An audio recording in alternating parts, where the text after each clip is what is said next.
চণ্ডীগড়ের cricket একাডেমিতে পৌঁছতে প্রতিদিন সাইকেলে চড়ে যেতেন তিনি। তিনি রাজ্য স্তরের টুর্নামেন্টে চণ্ডীগড় এবং পাঞ্জাব ক্রিকেট দলে প্রতিনিধিত্ব করেছেন।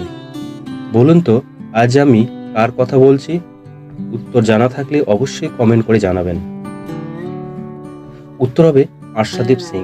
হ্যাঁ, আমি আজ পাঞ্জাব বাহাতি জোরে বলার আর্শদীপ সিং এর কথা বলছি।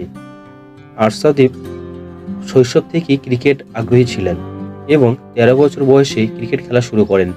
তিনি চণ্ডীগড়ে ক্রিকেট একাডেমিতে কোচ যশবন্ত রায়ের অধীনে প্রশিক্ষণ শুরু করেছেন। তিনি গুরু নানক পাবলিক স্কুলে তার প্রাথমিক শিক্ষা শেষ করেন। আজাদ ট্রফির জন্য পাঞ্জাব আন্তঃজেলা ওডিআই চ্যাম্পিয়নশিপে চণ্ডীগড়ের হয়ে 5 ম্যাচে 19 উইকেট নিয়েছিলেন। জন্ম 1999 এর ফেব্রুয়ারি মাসের 5 তারিখ। জন্মস্থান মধ্যপ্রদেশের গুনাতে।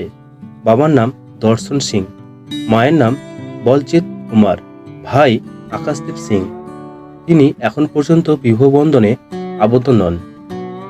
আর্শদীপ একটি উচ্চ মধ্যবিত্ত পরিবার থেকে এসেছেন।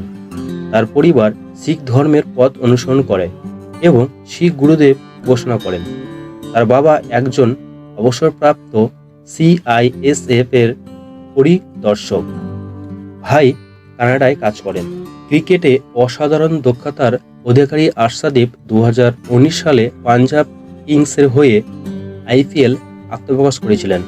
আইপিএলে তার দুর্দান্ত পারফরমেন্সের পর তাকে 2022 সালে দক্ষিণ আফ্রিকার বিপক্ষে ভারতের টি-20 স্কোয়াডে অন্তর্ভুক্ত করা হয়েছিল।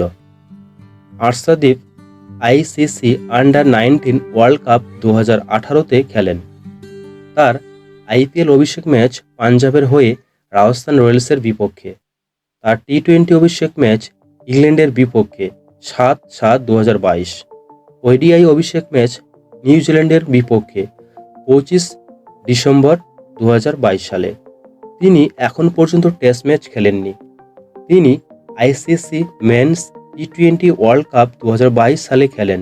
সেই টুর্নামেন্টে 6 ম্যাচে মোট 10 উইকেট নিয়েছিলেন। আর্শদীপের এই পর্যন্ত রেকর্ড 33 ম্যাচে দ্রুততম 50 উইকেট নেওয়ার জন্য 12তম স্থানে রয়েছেন। এক ইনিংসে সবচেয়ে বেশি ক্যাচ নেওয়া খেলোয়াড়দের তালিকায় আর্শদীপ 23তম স্থানে রয়েছেন।